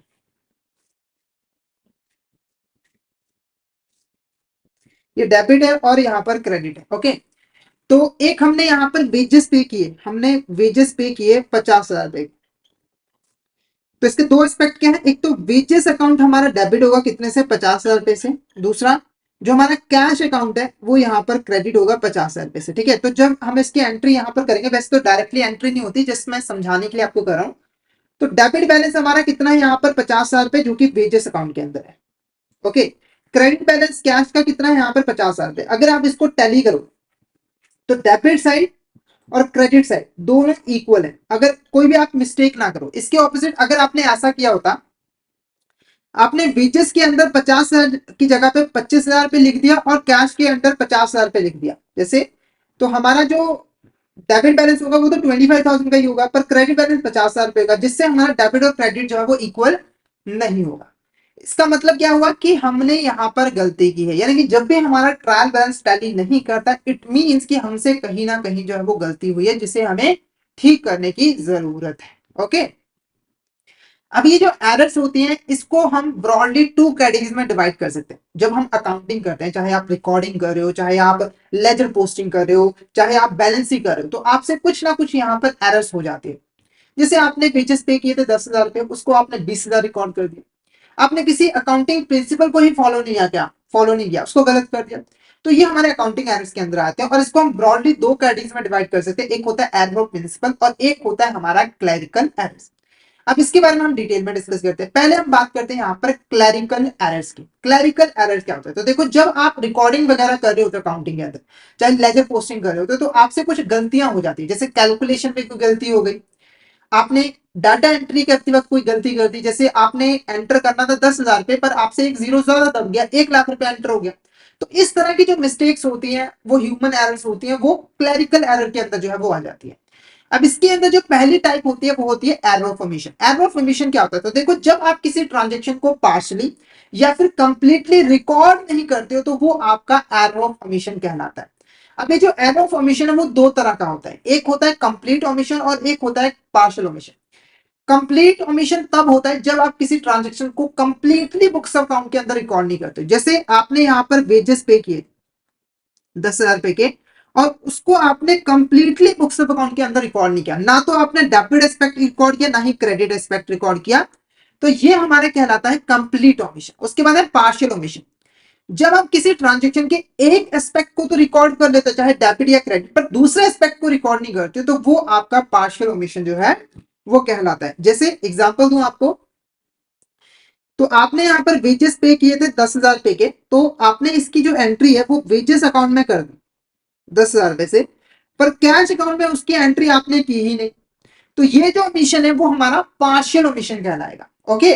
नेक्स्ट है हमारा एरर ऑफ कमीशन। अब एरर ऑफ कमीशन क्या होता है, देखो एरर ऑफ कमीशन तब होता है जब हम किसी ट्रांजेक्शन को रिकॉर्ड तो करते हैं पर गलत रिकॉर्ड कर लेते हैं। ध्यान में रखना है एरर फॉर्मेशन और एरर कमीशन में डिफरेंस क्या है कि एरर फॉर्मेशन में आप ट्रांजेक्शन रिकॉर्ड ही नहीं कर रहे हो, पर एरर कमीशन के अंदर आप ट्रांजेक्शन को रिकॉर्ड कर रहे हो पर गलत रिकॉर्ड कर रहे हो। जैसे आपने यहां पर वेजेस पे किया था 10,000 रुपए का, ठीक है, आपने इसको रिकॉर्ड किया, आपने वेजेस अकाउंट में उसकी एंट्री की, सही है, आपने कैश अकाउंट में भी उसकी एंट्री की, सही है, बस अमाउंट गलत कर दिया, उसको 1 लाख कर दिया। तो ये जो एरर है वो हमारा क्लरिकल एरर है, सॉरी एरर ऑफ कमीशन कहलाएगा। अब एरर ऑफ कमीशन कौन कौन से हो सकते हैं, पहला देखो posting of correct amount but the wrong side. अब इन सभी एरर्स को मैं एक एग्जांपल के हेल्प से समझाऊंगा। तो मान के चलिए हम यहाँ पर एक कैश अकाउंट जो है वो बना लेते हैं, ठीक है, ये हमारा कैश अकाउंट है, ये डेबिट कॉलम है और ये क्रेडिट कॉलम है, और यहाँ पर हमारे पर्टिकुलर्स आ जाएंगे, कैश अकाउंट भी लिख देते हैं। ओके, अब देखते हैं posting of current current correct amount but on the wrong side. आपने यहाँ पर वेजेस पे किए 10,000 रुपए की, ठीक है, अब इसकी एंट्री कैश अकाउंट में होनी चाहिए थी। आपने कैश अकाउंट में इसको रिकॉर्ड तो किया 10,000 रुपए से, अमाउंट करेक्ट है, पर साइड गलत कर दी। आपको रिकॉर्ड करना था क्रेडिट साइड में क्योंकि आपने पेमेंट की है यहां पर आपने डेबिट साइड में रिकॉर्ड कर दिया, तो ये तो मिस्टेक हुआ। उसके बाद posting of wrong amount on the correct side, ऐसा भी हो सकता है कि आपने साइड तो ठीक थी, आपने यहाँ पर जो कैश वेजेस पे किया उसकी एंट्री क्रेडिट साइड में ही की पर अमाउंट गलत कर दी, 10,000 के बजाय आपने 8,000 रिकॉर्ड कर दी, ऐसा भी तो हो सकता है। उसके बाद है posting on wrong amount on the wrong side, ये तो सब कुछ ही गलत हो गया, आपने रॉन्ग साइड एंट्री कर दी, यानी कि क्रेडिट की बजाय आपने डेबिट में एंट्री कर दी, ठीक है, और आपने अमाउंट भी गलत कर दी, ठीक है, तो ये किसमें आ जाएगा, ये भी हमारा एरर कमीशन के अंदर आ जाएगा। उसके बाद है टोटलिंग एरर, कई बार ना सब्सिडरी बुक की जब हम टोटलिंग करते हैं उसके अंदर एरर आ जाता है। जैसे आपने कैश अकाउंट की टोटलिंग की तो एक्चुअली में आपका जो डेबिट बैलेंस बचा वो 10,000 रुपए का बचा था, पर आपने उसको 1 लाख लिख दिया। वैसे इतनी बड़ी मिस्टेक होती नहीं है, फिर भी हम मान के चलते हैं कि उसने कर दी है, तो ये हमारा क्या होता है, टोटलिंग में एरर होता है। उसके बाद mistake committed in balancing of ledger accounts, तो कई बार लेजर अकाउंट की बैलेंसिंग में, जैसे ये एग्जांपल है, तो लेजर अकाउंट की बैलेंसिंग में भी हमसे कई बार जो है वो मिस्टेक हो जाती है, ठीक है। तो आई होप आपको ये जो एरर है वो अच्छे तरीके से क्लियर हो गई होगी। अगर आपको किसी भी तरह का डाउट आता है तो आप चैट बॉक्स में मैसेज करके पूछ सकते हो। ओके, नेक्स्ट जो हमारी टाइप है वो है कंपनसेटिंग एरर। कंपनसेटिंग एरर क्या होती है, तो देखो अकाउंटिंग के अंदर दो या दो से ज्यादा एरर्स जो कि एक दूसरे के इम्पैक्ट को ऑफसेट कर देती है, और इन गलतियों के होने के बावजूद भी हमारा जो ट्रायल बैलेंस है वो टैली रहता है, यानी कि उसका डेबिट बैलेंस जो है वो क्रेडिट बैलेंस के इक्वल रहता है। इसको एक एग्जांपल के साथ यहाँ पर समझाना चाहूंगा। तो हम एक रफ सा यहाँ पर ट्रायल बैलेंस जो है वो ड्रॉ कर लेते हैं, ठीक है, ये इसका डेबिट कॉलम है और ये इसका यहाँ पर क्रेडिट कॉलम है। मान के चलिए डेबिट बैलेंस है 10,000 रुपए और क्रेडिट बैलेंस है 10,000 रुपए, ठीक है। अब कंपनी ने यहाँ पर वेजेस पे किए हैं 10,000 रुपए के, ठीक है।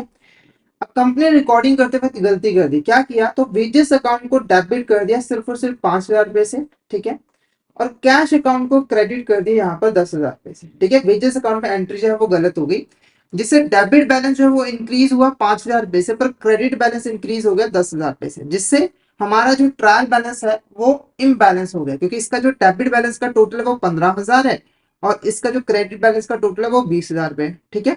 इसके बाद कंपनी ने एक और गलती कर दी, कंपनी ने यहाँ पर सैलरी पे की थी 5,000 रुपए की, ठीक है, पर उसने रिकॉर्ड क्या कर लिया, सैलरी अकाउंट में उसको 10,000 रुपए से डेबिट कर दिया, और कैश अकाउंट में जो एंट्री थी वो करेक्ट थी, यानी कि 5,000 रुपए। अब इस गलती की वजह से हुआ क्या कि हमारा जो डेबिट बैलेंस है वो 10,000 रुपए से इंक्रीज हुआ और क्रेडिट बैलेंस जो है वो 5,000 रुपए से इंक्रीज हुआ। तो बाद में अगर आप इसका टोटल निकालोगे तो डेबिट साइड का जो टोटल है वो कितना है 25,000 का, और क्रेडिट साइड का भी टोटल जो है वो कितना है 25,000 का। तो आप देखोगे कि एक एरर ने दूसरी एरर की जो इम्पैक्ट है उसको ऑफसेट कर दिया, उसको खत्म कर दिया, जिसकी वजह से हमारा जो ट्रायल बैलेंस है वो इक्वल है। ओके, तो ये हमारी टाइप से यहाँ पर क्लरिकल एरर की। अब जो नेक्स्ट हमारी है वो है एरर ऑफ प्रिंसिपल। तो देखो जब हम अकाउंटिंग करते हैं तो हमें कई सारे अकाउंटिंग प्रिंसिपल्स रूल्स को जो है वो फॉलो करना पड़ता है, और जब हम किसी अकाउंटिंग प्रिंसिपल को फॉलो नहीं करते हैं रिकॉर्डिंग करते वक्त, लेजर पोस्टिंग करते वक्त, तो उस वजह से जो एरर अराइज होती है वो हमारा एरर ऑफ प्रिंसिपल कहलाता है। जैसे एग्जांपल के हमारा एक इंपॉर्टेंट प्रिंसिपल है कि कंपनी जब भी वेजेस पे करेगी तो हमेशा वो वेजेस अकाउंट को डेबिट करेगी, ठीक है, और कैश अकाउंट को जो है वो क्रेडिट करेगी, ठीक है, यानी कि जो हमारा वर्कर है उसके अकाउंट को डेबिट नहीं किया जाएगा। पर कंपनी ने यहाँ पर वेजेस पे किए 10,000 रुपए के राम को, ठीक है, और उसने क्या किया, राम अकाउंट को यहाँ पर डेबिट कर दिया और कैश अकाउंट को क्रेडिट कर दिया यहाँ पर 10,000 रुपए से। तो ये हमारी जो एरर है वो हमारी एरर ऑफ प्रिंसिपल कहलाएगी, क्योंकि हमने एक इंपॉर्टेंट अकाउंटिंग प्रिंसिपल को जो है वो फॉलो नहीं किया। ओके, एक और एग्जांपल देता हूं, ठीक है। तो नॉर्मली देखो, हमारा एक इंपॉर्टेंट प्रिंसिपल है कि जब भी आपको रेवेन्यू है, ठीक है, आपको जब भी रेवेन्यू हो तो आप उसको अपने बुक्स ऑफ अकाउंट में तभी रिकॉर्ड करोगे जब आपको वो रियलाइज हो जाएगी। रियलाइज होने का मतलब है कि आपका लीगल राइट हो जाएगा उस पैसे को क्लेम करने का, ठीक है। पर कंपनी ने क्या किया, एक कस्टमर ने अभी सिर्फ ऑर्डर दिया था कि मुझे ये सामान खरीदना है, और उसको एज अ रेवेन्यू अपने बुक्स ऑफ अकाउंट में रिकॉर्ड कर दिया, ठीक है। तो ये भी हमारा प्रिंसिपल एरर ऑफ प्रिंसिपल ही कहलाएगा, क्योंकि यहाँ पर हमने एक अकाउंट इंपॉर्टेंट अकाउंटिंग प्रिंसिपल को फॉलो नहीं किया। क्योंकि देखो, आपको रेवेन्यू रियलाइज कब होगी, यानी कि आपका लीगल राइट कब होगा, जब आप यहाँ पर सेल कर दोगे, ठीक है। तो आपने उसको सेल होने पे रिकॉर्ड करना है, ना कि ऑर्डर आने पे। आई होप आपको ये जो एरर्स हैं वो अच्छे तरीके से यहाँ पर क्लियर हो गए होंगे। अब बात करते हैं types of error that do not affect the trial balance. ऐसी एरर्स जो कि यहाँ पर ट्रायल बैलेंस को अफेक्ट नहीं करती, मतलब अगर ये एरर हो भी जाती है ना, तो आप इसको ट्रायल बैलेंस को बनाकर यहाँ पर इसको आइडेंटिफाई नहीं कर सकते। इसको हम प्रॉपर एग्जाम्पल के हेल्प से यहाँ पर समझेंगे। तो मान के चलिए यहाँ पर हमारा ट्रायल बैलेंस है, ये डेबिट है और ये क्रेडिट है। ओके, तो सबसे पहले बात करते हैं एरर ऑफ कंप्लीट ओमिशन। अगर हमारा कोई एरर ऑफ कंप्लीट ओमिशन हो जाता है, तो मान के चलिए अभी इस वक्त जो डेबिट बैलेंस है वो 10,000 रुपए है और क्रेडिट बैलेंस भी 10,000 रुपए है। तो आपने यहाँ पर वेजेस पे किए थे 1,000 रुपए के, और इसको आपने कंप्लीटली रिकॉर्ड नहीं किया, ना तो इसका डेबिट एस्पेक्ट रिकॉर्ड किया, ना ही क्रेडिट एस्पेक्ट रिकॉर्ड किया, जिसकी वजह से ट्रायल बैलेंस का जो बैलेंस है वो उतने का उतना ही रहा। तो ये तो है तो मिस्टेक है, पर इससे हमारा ट्रायल बैलेंस जो है वो टैली है और इसके ऊपर कोई भी इंपैक्ट नहीं पड़ रहा है, ठीक है। उसके बाद है हमारा एरर ऑफ कमीशन। क्या एरर ऑफ कमीशन से यहाँ पर कोई भी इम्पैक्ट पड़ता है? तो देखो, मान के चलिए आपने यहाँ पर वेजेस पे किए 10,000 रुपए, ठीक है, और आपने उसे रिकॉर्ड कर लिया 5,000 के ऊपर, यानी कि वेजेस अकाउंट को भी क्रेडिट डेबिट किया 5,000 से, कैश अकाउंट को भी क्रेडिट किया 5,000 से। तो इससे हमारा डेबिट बैलेंस भी 5,000 रुपए से इंक्रीज हो गया, क्रेडिट बैलेंस भी 5,000 रुपए से इंक्रीज हो गया। तो क्या इससे हमारे ट्रायल बैलेंस के ऊपर इंपैक्ट पड़ेगा? तो नहीं पड़ेगा।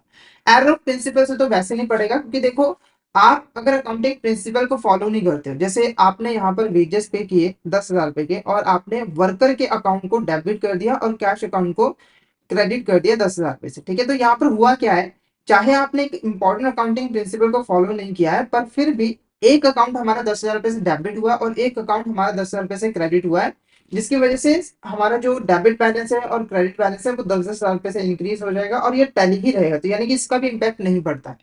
कंपनसेटिंग एरर का तो वैसे नहीं पड़ता, क्योंकि वो तो मैंने ऑलरेडी आपको बता दिया कि वो एक दूसरे के इम्पैक्ट को ऑफसेट जो है वो कर देते हैं। ओके, अब आपके दिमाग में क्वेश्चन होगा कि फिर कौन सी ऐसी एरर है जो कि जिसकी वजह से ट्रायल बैलेंस जो है वो इम्बैलेंस हो जाता है? तो इसका करेक्ट आंसर होगा पार्शियल ओमिशन।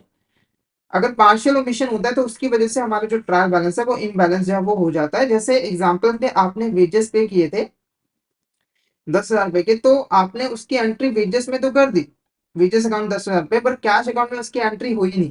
अब इसकी वजह से क्या होगा कि डेबिट बैलेंस तो 10,000 रुपए से इंक्रीज हो जाएगा, पर क्रेडिट बैलेंस इंक्रीज नहीं होगा, जिसकी वजह से हमारा जो डेबिट और क्रेडिट बैलेंस है वो इम्बैलेंस जो है वो हो जाएगा, ठीक है। तो ये प्रैक्टिकली मैंने आपको करके दिखा दिया है। नेक्स्ट, सस्पेंस अकाउंट की अगर हम बात करें, सस्पेंस अकाउंट क्या होता है? तो देखो, जब हम ट्रायल बैलेंस प्रिपेयर कर रहे होते हैं, ठीक है, फाइनेंशियल स्टेटमेंट प्रिपेयर कर रहे होते हैं, तो कुछ यहाँ पर हमें गलतियां मिलती हैं, उन गलतियों को सुधारना जो है वो जरूरी होता है। तो कई बार क्या होता है कि हमें ट्रांजेक्शन के बारे में पता ही नहीं लग पाता कि ये ट्रांजेक्शन किस अकाउंट से बिलोंग करती है, जिससे हम उसको ठीक कर पाए। तो ऐसे सिचुएशन के अंदर हम एक टेम्पररी अकाउंट ओपन करते हैं और टेम्पररी बेसिस पे उस एंट्री को उस अकाउंट में ट्रांसफर कर देते हैं, ताकि फिलहाल के लिए जो ट्रायल बैलेंस है उसको इक्वल किया जाए और फाइनेंशियल स्टेटमेंट जो है वो प्रिपेयर किया जाए। बाद में जब हमें पता लग जाएगा कि वो ट्रांजेक्शन किस अकाउंट से बिलोंग करता था, तो हम उस अकाउंट में उसको जो है ट्रांसफर कर देंगे और सस्पेंस अकाउंट को क्लोज जो है वो कर देंगे। तो ये टेम्पररी यहाँ पर अकाउंट होता है, जिसके अंदर हम कोई भी जो डिफरेंस क्रिएट होता है उसको टेम्पररी बेसिस पे ट्रांसफर कर देते हैं, ताकि हमारे जो फाइनेंशियल स्टेटमेंट्स हैं उनके प्रिपरेशन में कोई भी डिले ना, ठीक है। अब इनके बेसिस पे कुछ यहाँ पर क्वेश्चंस हैं जिसके आपको आंसर करने हैं। फर्स्ट क्वेश्चन देखो, an error of submission refers to situation where a transaction either fully और partially is not recorded in the books of account, which of this error of omission? Error of omission का मतलब मैंने आपको समझा दिया कि जब कोई ट्रांजैक्शन कंप्लीटली या फिर पार्शियली रिकॉर्ड नहीं की जाती बुक्स ऑफ अकाउंट के अंदर, तो वो हमारा कहलाता है एरर ऑफ ओमिशन, ठीक है। तो इसमें से कौन सी एरर ऑफ ओमिशन है? पहला, forgetting to record a utility bill payment of 50,000। तो यहाँ पर एक यूटिलिटी बिल पेमेंट था, उसको आपने रिकॉर्ड करना भूल गए, ठीक है, तो बिल्कुल ये एरर ऑफ ओमिशन और कंप्लीट ओमिशन है। उसके बाद है failing to record sales revenue 1200 from a customer. तो आपको कस्टमर से रेवेन्यू रिसीव हुई थी 1200 रुपए की, पर आपने उसको रिकॉर्ड नहीं किया, तो ये भी एरर ऑफ ओमिशन है। Not recording the purchase of equipment for 10,000। तो आपने इक्विपमेंट परचेज की 10,000 रुपए की, उसे भी रिकॉर्ड नहीं किया, तो ये भी हमारा एरर ऑफ ओमिशन होगा। Recording a payment of 15,000 1500 as a 15,000। तो ये जो एरर है वो हमारी एरर ऑफ कमीशन है। तो करेक्ट आंसर क्या रहेगा, ऑप्शन सी हमारे यहाँ पर करेक्ट आंसर रहेगा। नेक्स्ट क्वेश्चन की बात करें, company purchases a new piece of equipment 10,000। The accountant record the purchase in journal debiting the equipment for 10,000। However the accountant forget to record the corresponding credit to cash, this would be. देखो, company ने एक equipment जो है वो purchase किया है 10,000 रुपए का, ठीक है, तो अकाउंटेंट ने इसकी जो एंट्री है वो इक्विपमेंट अकाउंट में तो कर दी, इसको तो डेबिट कर दिया, पर कैश अकाउंट में उसकी एंट्री नहीं की। तो ये हमारा जो एरर है वो है पार्शियल ओमिशन एरर, क्योंकि हमने एक ट्रांजेक्शन को पार्शियली रिकॉर्ड नहीं किया है। नेक्स्ट बात करते हैं, an error of commission refers to a mistake और incorrect entry made during the recording और प्रोसेसिंग ऑफ फाइनेंशियल ट्रांजेक्शन। तो एरर ऑफ कमीशन क्या होता है, जब हम किसी ट्रांजेक्शन को रिकॉर्ड तो करते हैं पर गलत रिकॉर्ड कर लेते हैं। तो इसमें से कौन सा हमारा एरर ऑफ कमीशन कहलाएगा, पहला posting of correct amount on the wrong side, यानी कि हमने रॉन्ग साइड करेक्ट अमाउंट यहाँ पर पोस्ट कर दिया है। Posting of wrong amount on the correct side, या फिर posting of wrong amount of the, मतलब posting of wrong amount on the wrong side, या फिर mistake committed in balancing of ledger account. तो ये सारे के सारे हमारे जो एरर्स हैं वो एरर ऑफ कमीशन कहलाएंगे। तो ऑप्शन डी हमारे क्या होगा, करेक्ट आंसर होगा। इनके बारे में ऑलरेडी हमने यहाँ पर डिस्कस कर लिया, तो इसके ऊपर दोबारा हम डिस्कशन नहीं करेंगे।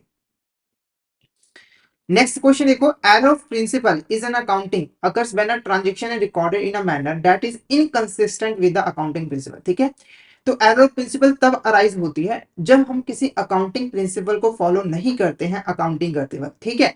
तो इसमें से कौन सी हमारी एरर प्रिंसिपल कहलाएगी, पहला Expediate Corporation records 10,000 in revenue from customers order before delivering the goods और कंप्लीटिंग द सर्विस, ठीक है। तो ये हमारा एरर प्रिंसिपल है, क्योंकि एक हमारा इंपॉर्टेंट कॉन्सेप्ट होता है रिलाइजेशन कॉन्सेप्ट, और रिलाइजेशन कॉन्सेप्ट के अकॉर्डिंग आप किसी रेवेन्यू को तभी अपने बुक्स ऑफ अकाउंट में रिकॉर्ड करोगे जब वो रिलाइज हो जाएगी, यानी कि आपका लीगल राइट हो जाएगा उस पैसे को क्लेम करने का। पर कंपनी ने क्या किया है, कस्टमर का जस्ट ऑर्डर आया है और अभी तक उसने सेल भी नहीं की है, ना ही उसको डिलीवर किया है, और उसने 10,000 रुपए रेवेन्यू रिकॉर्ड कर लिया, तो ये गलत है। उसके बाद expect cost treat the purchase of raw material supplies as a capital expenditure and capitalize its an asset, ठीक है। तो देखो, नॉर्मली जब हम अपनी बिजनेस के लिए रॉ मटेरियल परचेज करते हैं तो वो जो एक्सपेंडिचर होता है वो रेवेन्यू एक्सपेंडिचर होता है, क्योंकि वो डे टू डे एक्टिविटीज पे किया जाता है। पर यहाँ पर क्या हुआ है कि रॉ मटेरियल को हमने परचेज किया, उसको हमने कैपिटल एक्सपेंडिचर मान लिया है और उसे एज अ एसेट रिकॉर्ड कर लिया, तो ये भी गलत है, ठीक है, ये भी एरर ऑफ प्रिंसिपल है। The owner of Expediate Corporate charges personal travel expenses to the company's travel expense account, ठीक है।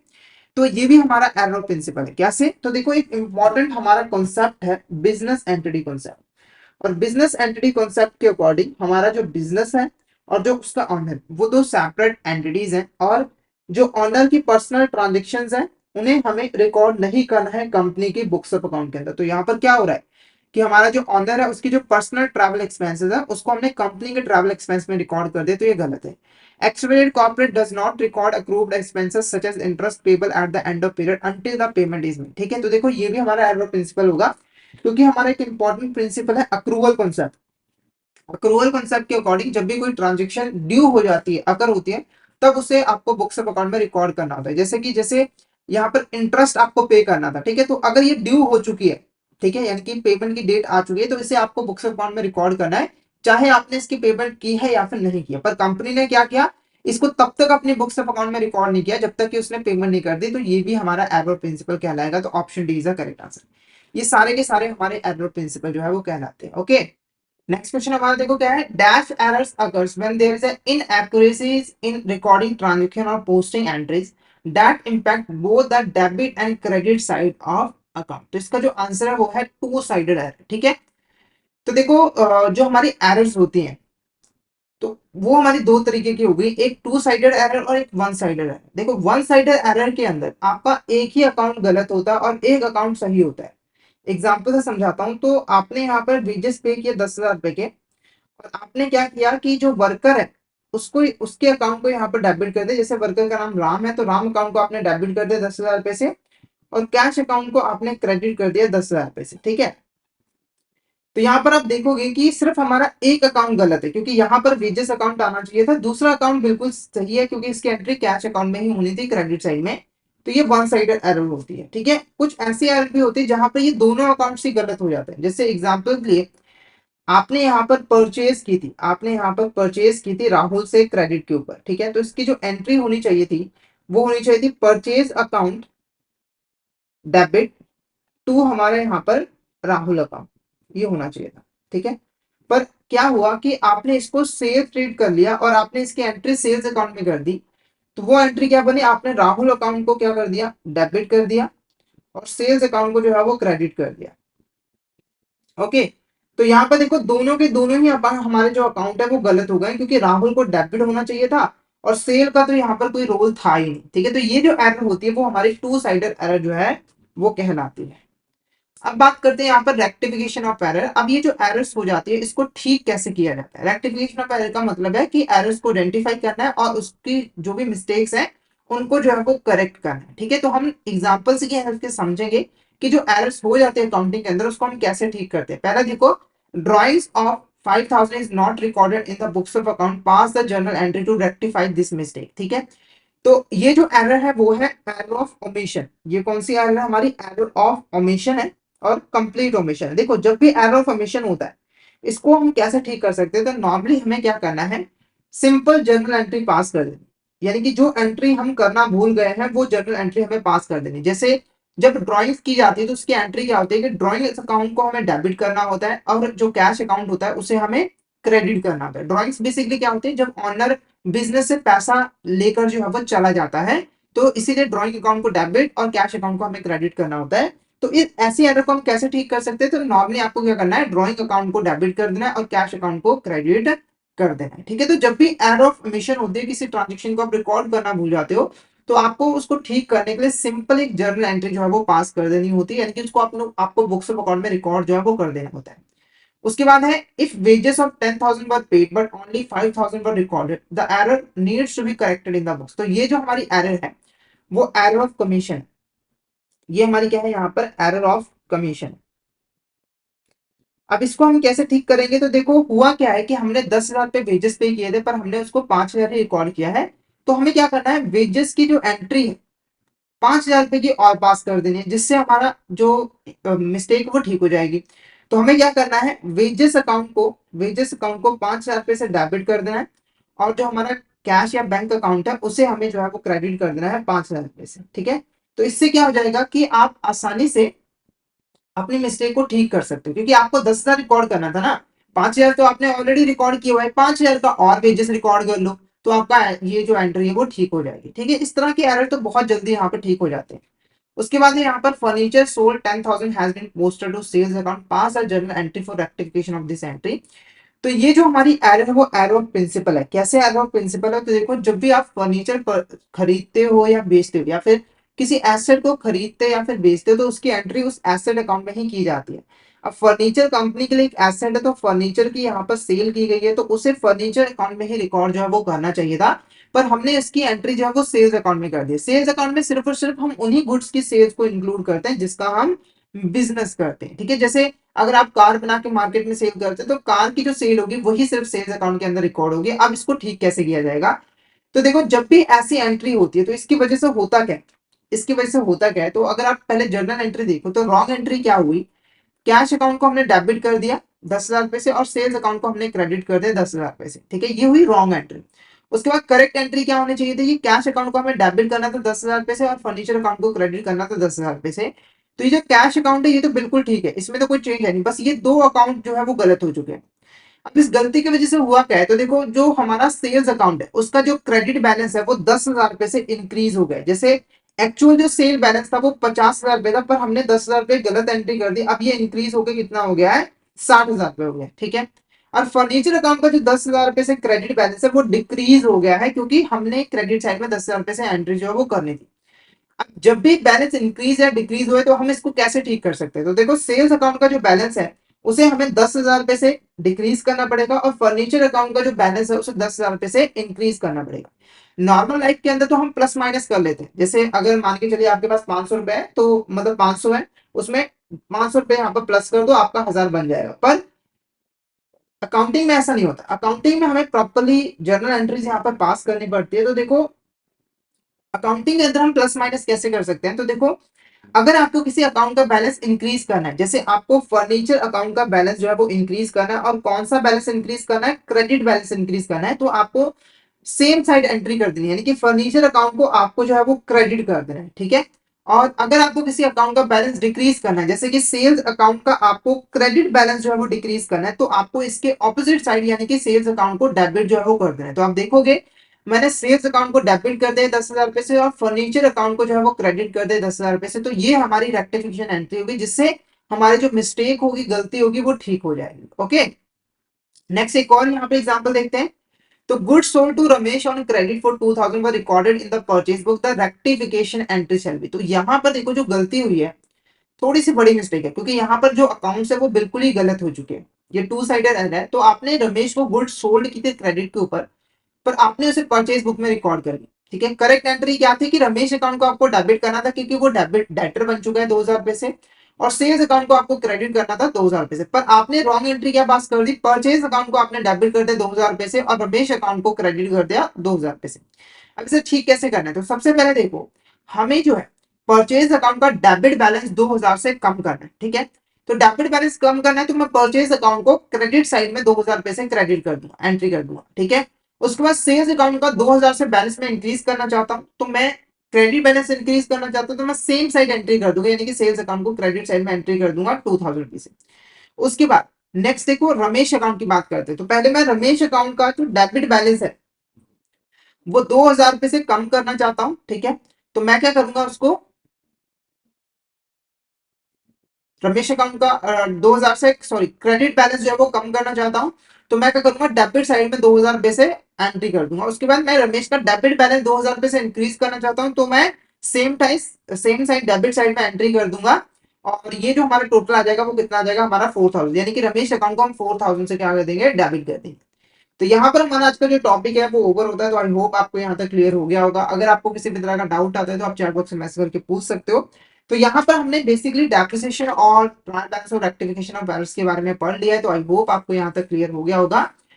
तो अगर आपको डाउट है तो आप चैट बॉक्स में मैसेज करके पूछ सकते हो, और अगर आपको क्लियर हो गया तो एक मैसेज करके जरूर बता दीजिएगा कि आपको यहाँ तक क्लियर है, ठीक है। इसके अलावा आप हमारे कोर्सेज में जरूर एनरोल कर लीजिएगा, जहां पर हम आपको कॉन्सेप्चुअल वीडियोस प्रोवाइड करते हैं, जो कि हमारे हिंदी और इंग्लिश लैंग्वेज के मिक्स में अवेलेबल होते हैं। इसी के साथ हम आपको mock test, mega mock test और ये पीडीएफ नोट्स भी प्रोवाइड करते हैं, जिनकी हेल्प से आप इजीली रिवीजन कर सकते हो। और ये जो हमारी लाइव क्लासेस होती है वो आपको रिकॉर्डेड फॉर्म में भी मिल जाती है। तो अगर आप सिस्टमेटिक वे में एफ सब्जेक्ट की प्रिपरेशन करना चाहते हो तो हमारे कोर्सेज में एनरोल कर लीजिए। हमारे जो कोर्सेज है वो इजिली एक्सेसिबल है, आपको हमारे जो ऐप है